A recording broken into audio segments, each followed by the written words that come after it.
Hello students, आज हम आपके लिए लेकर आए हैं पृष्ठ रसायन यूनिट का बी पार्ट उत्प्रेरण।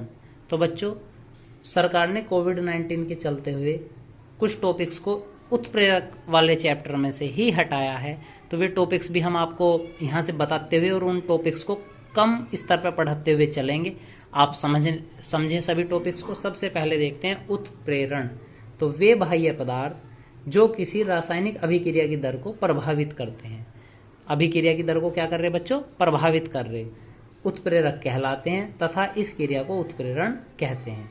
यानी कि वे बाह्य पदार्थ जो किसी रासायनिक अभिक्रिया को क्या करें बच्चों? प्रभावित करें। प्रभावित का मतलब क्या करेंगे?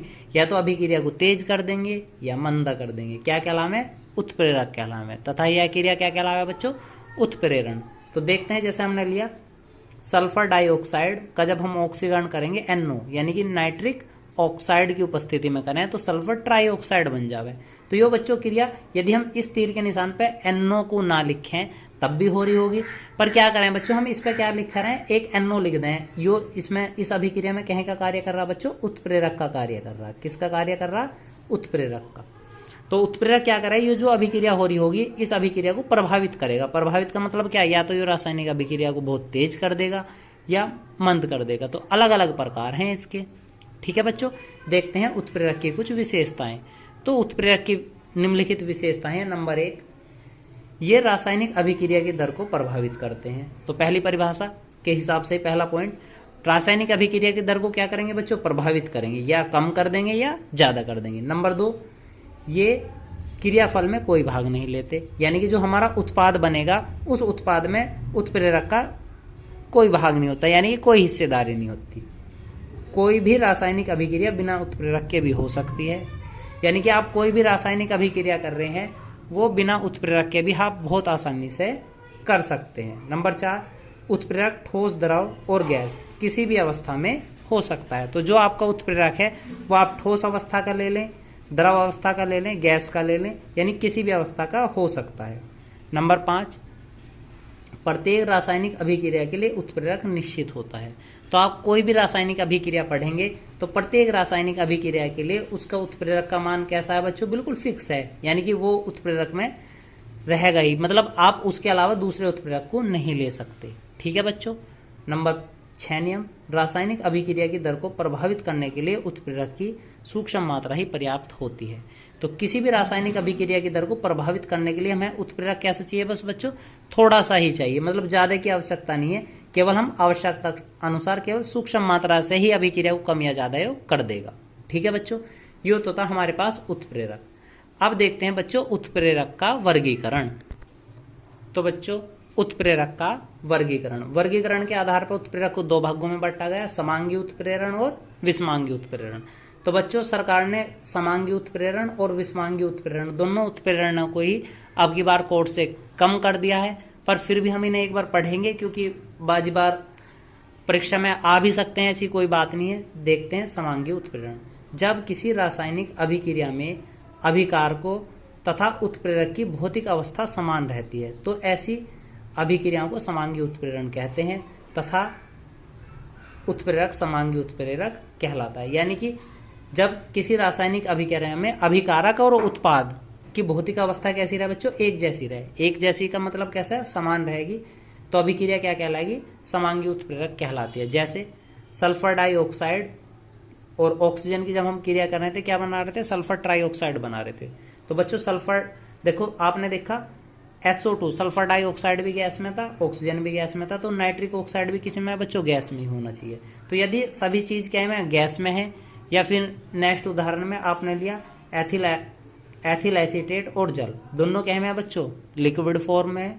और जो हमने उत्प्रेरक लिया वो भी क्या में लिया? लिक्विड में लिया। तो यानी कि अभिकारक और उत्प्रेरक यदि एक ही अवस्था में है तो क्या कहलाएगा बच्चों? समांगी उत्प्रेरक कहलाएगा। ठीक है बच्चों। अब देखते हैं विषमांगी उत्प्रेरक। तो सेम उसका विपरीत है। जब किसी रासायनिक अभिक्रिया में अभिकारकों तथा उत्प्रेरक की भौतिक अवस्थाएं भिन्न भिन्न होती हैं। भिन्न भिन्न का मतलब कैसा बच्चों? अलग अलग होती हैं। तो अभिक्रिया विषमांगी उत्प्रेरण कहलाती है तथा उत्प्रेरक विषमांगी उत्प्रेरक कहलाता है। यानी कि जैसा हमने पूर्व वाला उदाहरण पढ़ा था, अभिकारक और उत्प्रेरक कैसा था बच्चों? एक ही अवस्था में था।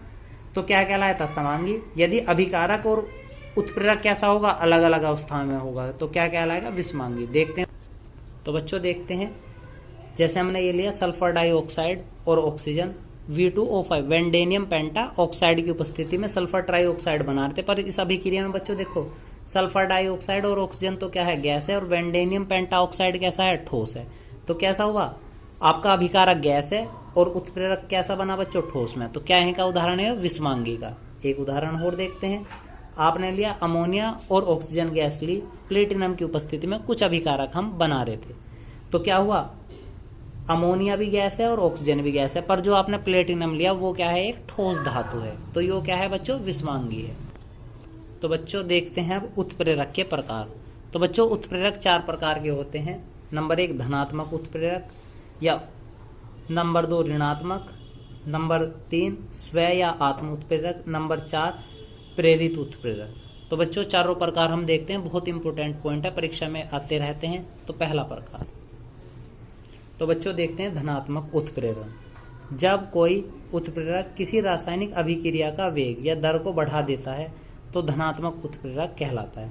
यानी कि जब कोई उत्प्रेरक किसी भी रासायनिक अभिक्रिया को क्या करता है बच्चों, तेज कर देगा, तो क्या कहलाएगा, धनात्मक उत्प्रेरक कहलाएगा। तथा इस प्रकार प्रेरित अभिक्रिया को धनात्मक उत्प्रेरक कहते हैं, या अभिक्रिया को क्या कहते हैं हम, धनात्मक उत्प्रेरण कहते हैं। जैसे सल्फर डाइऑक्साइड और ऑक्सीजन कि जब हम क्रिया करें किसकी उपस्थिति में बच्चों, वेंडेनियम पेंटाऑक्साइड की उपस्थिति में, तो SO3 यानी सल्फर ट्राई ऑक्साइड बन जावे।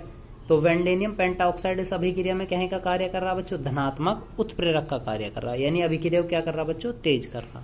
ऐसे और उदाहरण देखते हैं, जब HCl की क्रिया हम ऑक्सीजन के साथ करते हैं Cu2Cl2 यानी कि क्यूप्रिक क्लोराइड की उपस्थिति में, तो तब क्लोरीन गैस और जल कैसा बना है बच्चों, बहुत तेजी से बने हैं। तो क्यूप्रिक क्लोराइड इस अवस्था में कहीं का कार्य कर रहा है बच्चों, धनात्मक उत्प्रेरक का कार्य कर रहा है। तो दूसरा प्रकार देखते हैं बच्चों, ऋणात्मक उत्प्रेरक।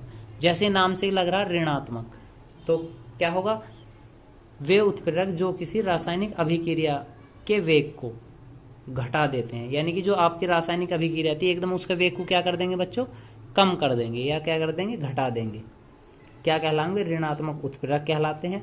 तथा क्रिया क्या कहलाओगी बच्चों, ऋणात्मक उत्प्रेरण कहलावेगी। जैसे हमने लिया H2O2 यानी कि हाइड्रोजन पेरोक्साइड, यो ऑर्थोफॉस्फोरिक अम्ल की उपस्थिति में क्या बनावे बच्चों, जल और ऑक्सीजन गैस बना दे। पर जो हाइड्रोजन पेरोक्साइड था ये अपने आप में जल और ऑक्सीजन को बनाता रहे तेजी से, पर यदि हम इसमें क्या मिला दें बच्चों, ऑर्थोफॉस्फोरिक अम्ल डाल दें, तो एकदम ये क्या करेगा, इस अभिक्रिया की दर को कैसा करता है बच्चों, बहुत कम, यानी कि मंद कर देता है।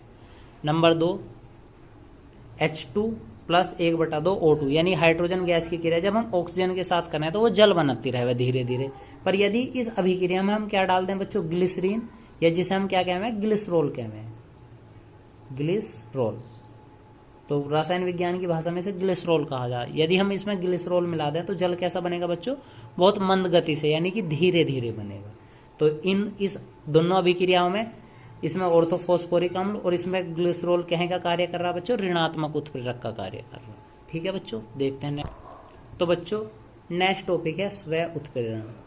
ऐसी क्रियाएं जिनमें कोई बाह्य पदार्थ नहीं होता है बल्कि बना हुआ एक अभिकारक दूसरे क्रियाफल की दर को बढ़ा देता है, ऐसे पदार्थ स्व उत्प्रेरक या क्रिया स्व उत्प्रेरण कहलाती है।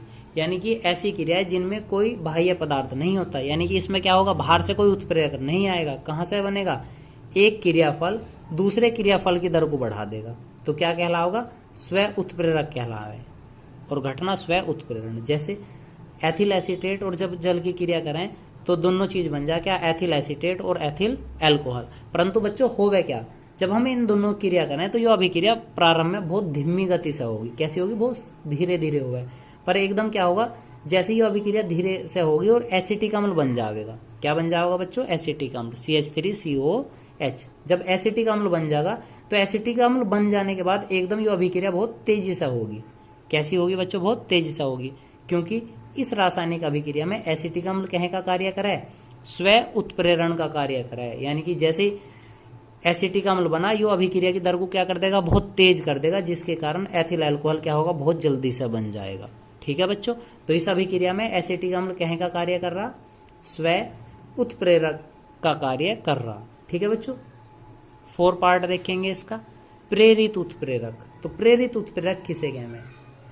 तो जब कोई रासायनिक अभिक्रिया किसी दूसरी रासायनिक अभिक्रिया के वेग को बढ़ा देवे तो उसे प्रेरित उत्प्रेरक कहते हैं। यानी कि कोई रासायनिक अभिक्रिया किसी दूसरी रासायनिक अभिक्रिया के वेग को बढ़ा रही हो तो उसे हम प्रेरित उत्प्रेरक कहते हैं। समझेंगे बच्चों कैसे? तो बच्चों हम लेकर आए थे ये पॉइंट, तो समीकरण देखते हैं। N2SO3 यानी कि सोडियम सल्फाइड और क्या सोडियम आर्सेनेट का जब हम ऑक्सीकरण करें तो ये 2 अभिक्रियाएं बने। बच्चों होवे क्या, जब हम सोडियम सल्फाइड का ऑक्सीकरण करें, यो तो ऑक्सीकरण करने पे सोडियम सल्फेट बना लेवे, परंतु सोडियम आर्सेनेट ऑक्सीकरण करता ही नहीं इस अभिक्रिया में। ठीक है बच्चों, तो होवे क्या, यदि हम दोनों पदार्थों को एक साथ ले लें और दोनों का एक साथ ऑक्सीकरण करें तो क्या होगा, सोडियम सल्फाइड तो ऑक्सीकृत होकर सोडियम सल्फेट बना देगा। ठीक है, और इसकी हिर्स में यानी कि इसको देख के सोडियम आर्सेनेट भी क्या करे, सोडियम आर्सोनाइट भी क्या काम करे, सोडियम आर्सोनेट में बदल जावे। यो बच्चों ऐसा उदाहरण है जैसे आपने छोटे से बच्चे पे उदाहरण देवे थे हम, 2 बच्चे हैं, एक बच्चा दूध पीता नहीं, एक बच्चा बहुत दूध पीवे था। तो जब वो दूसरा बच्चा जो दूध नहीं पीवे था तो उसे क्या कहवे, उसे कैसे कहवे थे, उसे जो बच्चा दूध पीता रहे था उसे दिखावे थे, देख यो बच्चा सारा दूध पी जाएगा, नहीं तू भी पी ले। तो क्या करे था, वो जो बच्चा दूध नहीं पीवे था तो उसे पीने वाले बच्चे का दूध पीता हुआ देख के वो क्या कर रहा था, वो भी दूध पीना शुरू कर दिया था। वही कार्य है इस वाली अभिक्रिया में। तो सोडियम सल्फाइड का जब ऑक्सीकरण करने पर सोडियम सल्फेट बना देगा तो इसको देख के सोडियम आर्सेनाइट भी क्या करेगा, ऑक्सीकृत हो जाएगा और सोडियम आर्सेनेट को बना देगा। ठीक है बच्चों, तो इस अभिक्रिया में कौन, सोडियम सल्फाइड क्या कर रहा, एक प्रेरित उत्प्रेरक का कार्य कर रहा। ठीक है बच्चों, आगे चलते हैं। आगे है कुछ वर्धक। तो बच्चों वर्धक किसे कहते हैं? अब तक तो हम पढ़ रहे थे बच्चों क्या, उत्प्रेरक। उत्प्रेरक हम किसे कहते थे हर बार, किसी भी रासायनिक अभिक्रिया की दर को बढ़ावे थे, उत्प्रेरक। पर बच्चों होवे क्या, कुछ पदार्थ ऐसे भी होंगे जो उत्प्रेरक की दर को ही बढ़ा देवे। ठीक है बच्चों, तो उन्हें हम क्या कहें, वर्धक कहें। पढ़ेंगे उत्प्रेरक वर्धक, वे पदार्थ जो किसी उत्प्रेरक की क्रियाशीलता को बढ़ा देते हैं। परिभाषा में ध्यान रखेंगे बस बच्चों, किसकी क्रियाशीलता को बढ़ावे, ये उत्प्रेरक की क्रियाशीलता को बढ़ाते हैं परंतु स्वयं उत्प्रेरक का कार्य नहीं करते। उत्प्रेरक वर्धक या उत्साहक कहलाते हैं। यानी कि ये क्या काम करेंगे, किसी भी रासायनिक अभिक्रिया की दर को नहीं बढ़ाने के, केवल क्या करेंगे, उत्प्रेरक की दर को बढ़ावेंगे। तो हम सोचने लगे तो उत्प्रेरक क्यों गिरे, इन्हें डाल देवे, तो ये अपने आप में कोई क्रिया नहीं करते, ये केवल इनका एक ही कार्य है, क्या, उत्प्रेरक की क्रियाशीलता को बढ़ाना। ठीक है बच्चों, जैसे हम इसमें देखेंगे N2 यानी नाइट्रोजन और जब ऑक्सीजन गैस, N2 यानी नाइट्रोजन और H2 यानी कि हाइड्रोजन गैस आपस में क्रिया करके क्या बनावे बच्चों, अमोनिया बनावे। तो ये क्रिया हम किसकी उपस्थिति में करें बच्चों, आयरन की उपस्थिति में करें। तो आयरन की क्रिया करने पर ये अभिक्रिया धीरे धीरे चलती रहे। उत्प्रेरक कौन है इसमें, तो आयरन तो क्या हुआ बच्चों, उत्प्रेरक हुआ। तो हम क्या करें, उत्प्रेरक की दर को और बढ़ाने के लिए, यानी उत्प्रेरक और अच्छे से कार्य करे, तो इसमें क्या मिला दें, एक MO मिला दें। MO का मतलब है यहाँ पे मोलिब्डेनम। तो यो यहाँ पे कहीं का कार्य कर रहा है बच्चों, वर्धक का कार्य कर रहा है। किसका, वर्धक का कार्य कर रहा है। यानी किसकी दर को बढ़ा रहा है, उत्प्रेरक की दर को बढ़ा रहा। अब देखते हैं तीसरा पॉइंट, ऋणात्मक। तो बच्चों ऋणात्मक, अब है हमारे पास उत्प्रेरक विष। तो जैसे हमने कहा उत्प्रेरक की दर को क्या कर रहे हो बच्चों, बढ़ा रहे हो, तो ऐसे ही है वे पदार्थ जो उत्प्रेरक की क्रियाशीलता को कम कर देते हैं या पूर्णतः समाप्त या नष्ट कर देते हैं, उत्प्रेरक विष कहलाते हैं। यानी कि कोई उत्प्रेरक हमने क्या करा हो बच्चों, गलती से किसी रासायनिक अभिक्रिया में डाल दिया हो, तो हम सोच रहे कि उत्प्रेरक गलत हो गया, यानी कि हमने क्या करा, इस अभिक्रिया में गलत क्रिया कर दी। तो हम क्या करें, उसमें एक दूसरा ऐसा पदार्थ मिला दो जिससे वो क्या कर दे, वो पदार्थ उत्प्रेरक की दर को ही खत्म कर दे। यानी कि जो उत्प्रेरक उस पर प्रभाव देगा था उस सबको क्या कर देगा, खत्म ही कर देगा। क्या कहलाएंगे वे, उत्प्रेरक विष कहलाते हैं। जैसे सल्फर डाइऑक्साइड और ऑक्सीजन की क्रिया जब हम प्लेटिनम की उपस्थिति में करें तब भी वो क्या बनावे, सल्फर ट्राइऑक्साइड ही बनावे। पर यदि हम इसमें आर्सेनिक ऑक्साइड को मिला दें तो यो क्या करेगा, एकदम इस प्लेटिनम की क्रियाशीलता को एकदम क्या कर देगा बच्चों, या तो कम कर देगा या खत्म कर देगा। तो इस अभिक्रिया में प्लेटिनम तो क्या था बच्चों, उत्प्रेरक था, और आपका आर्सेनिक ऑक्साइड क्या था बच्चों, विष था, यानी कि एकदम यू क्या करेगा, प्लेटिनम की दर को कम कर देगा। एक उदाहरण और देखते हैं, अभी हमने पूर्व में पढ़ा था, नाइट्रोजन और जब हाइड्रोजन आपस में क्रिया करके आयरन की उपस्थिति में क्या बना दे बच्चों, अमोनिया बनाते रहे हैं। तो यदि हम इसमें क्या रखा था, पिछले वाले उदाहरण में हमने यहाँ एमओ यानी मोलिब्लेडनम रखा था, जिसने क्या करा था, अभिक्रिया को और तेज कर दिया था उत्प्रेरक को। अब इसमें क्या करें, यदि हम यहाँ हाइड्रोजन सल्फाइड रख दें तो हाइड्रोजन सल्फाइड एकदम क्या करेगा, जो आपका आयरन था यानी उत्प्रेरक था, उत्प्रेरक की क्रियाशीलता को एकदम से खत्म कर देगा। यानी कि हाइड्रोजन सल्फाइड इस क्रिया में कहीं का कार्य कर रहा, उत्प्रेरक विष का कार्य कर रहा। तो लास्ट प्रकार हो रहा है बच्चों इसमें, उत्प्रेरक नियंत्रक या संदमक, वे रासायनिक पदार्थ जो अभिक्रिया की दर को मंद या नष्ट कर देते हैं उत्प्रेरक नियंत्रक कहलाते हैं।